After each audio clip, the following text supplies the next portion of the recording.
vous avez la parole pour conclure.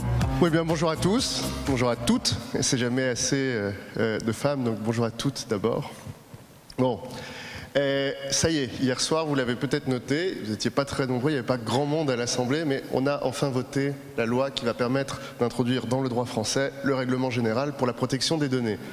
C'était -1, vous savez, c'était pour le 25 mai, mais finalement, on n'est jamais trop en retard. Bon, ce règlement général pour la protection des données, il est essentiel à plein d'égards. D'abord parce qu'il nous concerne tous, les experts, les citoyens, puis dans notre quotidien, il va recouvrir des zones encore insoupçonnées. Mais ce qui est intéressant, c'est qu'avec ce règlement général pour la protection des données, on va enfin pouvoir parler publiquement de nouveaux droits numériques. Et on va permettre à tous ceux qui ne sont pas des experts du numérique de se rendre compte qu'il existe dans cet espace des droits et des devoirs, et que ces droits et ces devoirs, ils s'appliquent autant pour les personnes privées que pour les entreprises. Et que notre vie privée, notre intimité numérique, elle a une valeur, elle est particulière, elle est le prolongement de nous-mêmes. Et que dans l'espace physique, l'intimité, ça se protège, et bien dans l'espace numérique, ça se protège tout autant, voire plus. Ce qui est intéressant avec ce règlement général de la protection des données, notamment avec ce qui s'est passé avec Cambridge Analytica, c'est plutôt la prise de conscience internationale sur le fait qu'il existe une façon à l'européenne de penser l'innovation. Ce règlement général de la protection des données, c'était pas contre, c'était avec. C'était pas contre les plateformes, c'était pas contre les entreprises. Vous avez vu dans la vidéo la phrase d'Isabelle, la présidente de la CNIL, on ne pouvait pas en attendre plus, attendre moins, en disant que le RGPD est une chance. Eh bien, je le crois. Je le crois que c'est une chance. Parce qu'on a dit au monde qu'en Europe, on pensait très fort que la régulation du numérique, eh bien, elle devait être dans ce double objectif. C'est pas un équilibre, parce que l'équilibre, ça veut dire qu'on ne va pas assez loin des deux côtés. C'est les deux en même temps, entre innovation et protection. On a montré qu'on était capable avec ce règlement, il faudra le faire vivre, mais on a montré qu'on pouvait favoriser l'innovation tout en protégeant plus. Et bien, ce règlement général pour la protection des données, aujourd'hui, il incarne un acte fondateur, nouveau, un acte essentiel, qui est le premier trait, le premier élément qui nous permet de dire qu'on rentre dans une nouvelle phase du numérique en France et en Europe, une phase de maturité. C'est la maturité du numérique, c'est la maturité de la prise de conscience collective sur le numérique.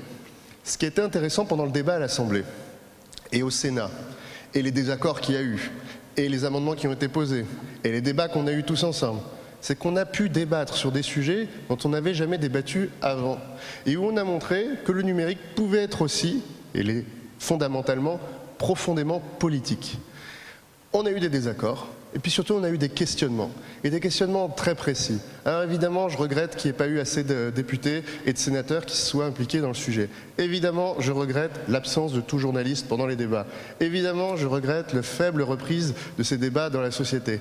Mais on n'a jamais eu autant de monde qui s'est intéressé à ce sujet.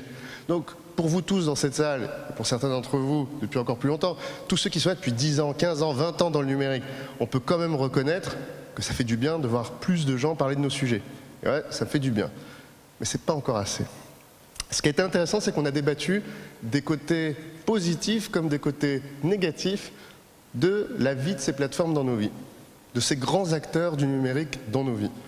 C'était pas, je l'ai rappelé pendant la défense d'un des amendements hier soir, c'était pas l'avènement du grand soir contre les plateformes, contre Facebook ou contre Google. Au contraire, hier, quand on a enfin voté cette loi, ça a été le moment où on se dit, ah, ça y est, on a posé la première brique d'une réflexion collective de la représentation nationale sur l'impact de ce nouveau monde des grands acteurs internationaux du numérique dans nos vies. Et bien, c'est que le début. C'est que le début, et maintenant il va falloir qu'on avance, et qu'on avance sur plusieurs chapitres. Il y a un premier sujet qui est le prolongement de ce chapitre sur l'intimité numérique. RGPD, c'est que le début. Vous savez que maintenant, on doit le faire vivre. Quelles vont être les pratiques des régulateurs? Quelles vont être les pratiques des petites, des moyennes, des grandes et des très grandes entreprises? Quelles vont être les pratiques des citoyens, des associations qui les représentent? Est-ce que, oui ou non, on verra des changements profonds dans les prochaines semaines, dans les prochains mois? Ça ne dépend que de nous. Nous, entreprises, vous devrez être exemplaires dans l'exécution, la mise en place, la transparence. Nous, les citoyens, il va falloir qu'on s'engage pour utiliser ces droits, pour exiger cette transparence. Et puis, nous, l'État, et nous, le régulateur, pour revenir à l'essence qui a mené à ce règlement. Pourquoi est-ce qu'on fait ce règlement? Qu'est-ce que c'est que cet équilibre entre innovation et protection? Tout ça, on va le vivre tous ensemble, et les 12 prochains mois seront profondément intéressants. Mais ce n'est pas fini, parce que ce sujet de l'intimité numérique, maintenant on se met à le poser de façon plus spécifique dans certains usages. La discussion au niveau européen que nous avons aujourd'hui sur e-privacy, c'est comment, dans le domaine des communications électroniques entre particuliers ou entre particuliers et entreprises, comment on crée de nouveaux droits particuliers pour cette protection de l'intimité numérique. Vous savez que le débat est profond, il y a des très grands désaccords entre pays, au sein des pays et au Parlement. Je ne sais pas si on arrivera au bout de l'histoire sur e-privacy, mais ce qui est intéressant, c'est que pour beaucoup, RGPD n'est pas allé assez loin. La question que je vous pose, c'est est-ce qu'on est allé assez loin? Est-ce qu'il faut faire plus? Comment on le fait vivre? Et ça amène un deuxième défi qu'on a pour les prochains mois et les prochaines années. C'est celui de l'accès aux données. On a beaucoup parlé de l'accès aux données publiques tout à l'heure, mais on a aussi parlé de l'accès aux données privées. C'est le moment, maintenant qu'on a discuté ce sujet des RGPD, la phrase de M. Sekaki d'IBM est intéressante. Les moteurs de recherche référencent que 20% des données existantes et il y a 80% de ces données qui ne sont pas référencées. 80% de ces données, c'est les données industrielles et les données des entreprises. Dans ces données des entreprises, il faut qu'on soit capable de poser quelques grandes questions. Est-ce qu'il y a des jeux de données dont l'utilisation et la mise en commun ont un impact suffisamment important pour qu'on puisse considérer que le fait de rendre obligatoire leur partage crée pour les citoyens un bénéfice d'innovation, un bénéfice d'usage ou un bénéfice économique? Est-ce qu'on va plus loin dans la définition des données d'intérêt général? Est-ce qu'au nom de l'innovation ou au nom de l'intérêt général absolu, on va obliger? Est-ce qu'on le fait gratuitement? Est-ce qu'on le fait à un coût? Vous avez entendu tout à l'heure différents modèles. Il y a le modèle d'API Agro, avec une action volontaire de tous les acteurs d'une industrie qui le font. Dans le cadre de la stratégie intelligence artificielle, le président de la République a annoncé que nous lancions un appel à projet pour faciliter ce partage de données au sein des industries. Est-ce que ça va se faire naturellement? Est-ce qu'il va falloir l'imposer? Ça, c'est un débat qu'on devra avoir tous ensemble dans les prochains mois. Après, il y a un sujet plus global qui transparaît des 3 débats qui ont eu lieu. C'est celui de la régulation de la concurrence et de la régulation en général à l'heure de la donnée. Et ça, c'est un sujet qu'il faudra aussi qu'on discute. De quelles données on parle? Quel accès à ces données? À une heure où de nombreux acteurs aujourd'hui créent leurs propres standards, des standards parfois fermés, des standards ouverts, ou alors utilisent des algorithmes dont une partie est publique, dont une autre est auditable et une autre non auditable.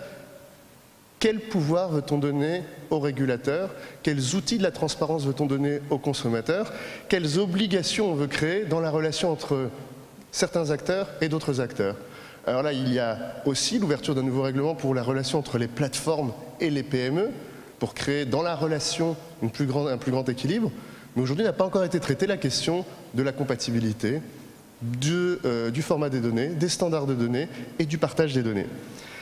Il se pose aussi la question pour les régulateurs des moyens juridiques d'audit, des moyens juridiques d'organisation, des moyens humains d'organisation et des moyens financiers. Quel régulateur avec quels moyens à l'heure de cette économie de la donnée? Ça n'est que le début des discussions. Et puis, les choses vont s'accélérer aussi de façon sectorielle. Il va y avoir les transports. Hier, avec Bruno Le Maire et Madame Le Borne, nous avons annoncé la stratégie, nous avons reçu le rapport, de Madame Idrac, qui annonçait une stratégie du gouvernement pour le véhicule autonome. Bon, 80% de ce rapport, il parle de quoi? Il ne parle que de données, de partage des données, de standards des données, d'algorithmes et de standards technologiques.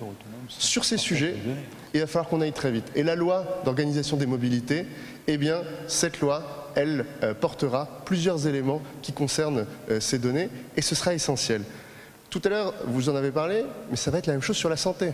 Et la santé ira très vite sur ces sujets parce qu'il y a une très grande demande et surtout un très grand potentiel d'impact dans la vie des citoyens. Alors, vous voyez, ce sujet d'ouverture des données, d'économie, de régulation à l'heure de la donnée, ces sujets sectoriels, ils vont nous obliger à avoir un regard large.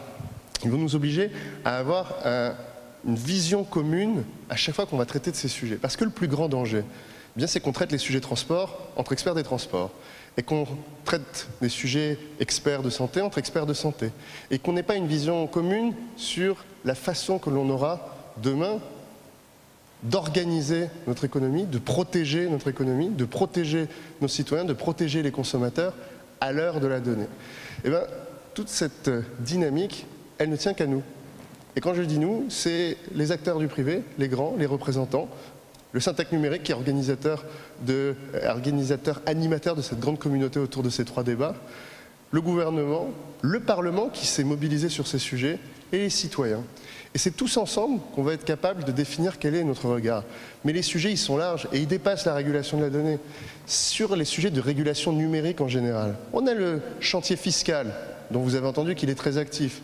On a le chantier de droit de la concurrence. On a un chantier commercial de la relation entre les plateformes et les PME.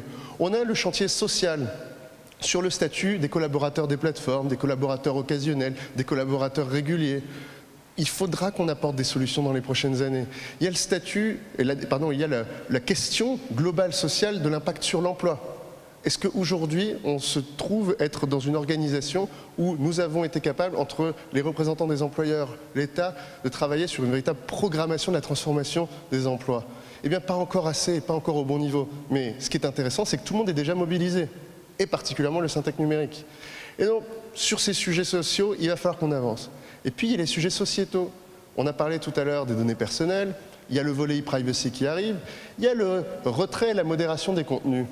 Ce sujet, il ne va pas nous lâcher. Ça va des contenus terroristes jusqu'aux fake news, en passant par la haine, en passant par les sujets liés aux droits d'auteur. Aujourd'hui, qui est responsable de l'identification et du retrait de certains contenus? Est-ce que cette modération, c'est le monopole des plateformes? Donc on délèguerait notre information, on délèguerait la capacité à protéger à ces plateformes. Alors certains veulent créer des nouvelles obligations à ces plateformes, c'est vrai, mais d'autres refusent qu'on leur délègue la responsabilité de le faire. Ce débat, il peut être sans fin si on n'est pas capable de donner des éléments de vision, des éléments d'équilibre et s'assurer que pour chacune des régulations sectorielles qu'on fera sur les données, sur le retrait des contenus terroristes, sur les fake news, sur le sujet des contenus haineux, sur les sujets liés aux droits d'auteur, il faudra qu'on ait une unité. Il ne faudra pas qu'on parte dispersé. Aujourd'hui, c'est compliqué parce qu'au niveau européen, c'est dispersé. Au niveau gouvernemental, c'est dispersé, sauf qu'on est un gouvernement uni. Donc, chacun des ministres aujourd'hui, on est capable de parler entre nous et d'échanger sur ces sujets. Mais un des grands dangers, c'est d'avoir une multitude de politiques numériques sectorielles qui ne se coordonnent pas. Et puis, on va avoir un nouveau sujet qui va s'imposer à nous petit à petit, qui est celui de la dépendance aux écrans et de la dépendance aux services numériques, qui commence aujourd'hui dans les familles à poser beaucoup de questions sur le lien entre les outils numériques et l'enfance. Quel âge, combien d'écrans, combien d'heures par jour, seul, pas seul, qu'est-ce qui se passe en cas de dépendance, est-ce que c'est vraiment une dépendance? Il y a beaucoup de questions ouvertes, il faudra y aller. Mais il y a une seule condition au succès de tout ça. Et Godefroy, tu l'as rappelé tout à l'heure, c'est les gens. Aujourd'hui, on a en France une personne sur 5 qui ne sait pas utiliser une interface numérique, qui ne sait pas utiliser un login et un mot de passe, qui ne sait pas interagir avec une interface. Eh bien, on ne pourra pas faire toutes ces transformations qu'on se raconte depuis ce matin et qu'on se raconte depuis 3 débats si on laisse sur le côté 20% des Français. Donc on a un engagement collectif sur ce sujet. Mais attention, 20% des Français qui ne savent pas du tout, ça ne cache pas le fait qu'on a près d'1 Français sur 2 qui n'est pas à l'aise à l'idée de cette accélération de la transformation numérique. Et un des enjeux pour l'État en tant qu'employeur, c'est de former ces agents publics, c'est d'accompagner la transition des métiers, et ça prend du temps et ça coûte de l'argent. Et bien dans les entreprises, c'est la même chose. Les grands groupes, tout à l'heure on entendait le représentant d'un grand groupe expliquer comment on a accompagné les salariés à la transformation de leur métier. Aujourd'hui dans les TPE-PME, on a une urgence. Comment est-ce qu'on aide les TPE-PME à se transformer et à accompagner la transformation des métiers de leurs salariés? Eh bien ça va être un enjeu des prochains mois et des prochaines années. On sera amené encore à faire des annonces très prochainement, et encore une fois avec le soutien du Syntec numérique, parce que ce sujet de la transformation des TPE-PME, il concerne 50% des salariés en France. Donc 50% des salariés en France qui sont dans des structures qui aujourd'hui sont parmi les plus en retard dans la transformation numérique. Cette conclusion, c'était pour nous rappeler qu'à chaque fois qu'on a un débat très expert et très avancé sur certains sujets, comme on l'a eu pendant ces 3 semaines sur les données, il ne faut pas qu'on oublie qu'on a un sujet très politique, très commun, qui est celui d'accompagner ceux qui sont derrière dans le numérique. Et si on arrive à résoudre en même temps nos enjeux d'experts, nos enjeux de transformation et des enjeux d'inclusion, alors on aura peut-être réussi une partie de l'équation. Une autre partie de la solution, et il faut le rappeler, c'est la féminisation du numérique en France, en Europe et dans le monde. Pour la 3e année consécutive, on fait moins bien en termes de nombre de femmes formées dans les formations supérieures du numérique. Donc ne nous privons pas d'une chance incroyable, puisque nous n'arrivons pas aujourd'hui à diplômer assez de personnes, de s'assurer du plus jeune âge jusqu'à la reformation professionnelle à ce que les femmes aient la place qui est la leur dans le numérique.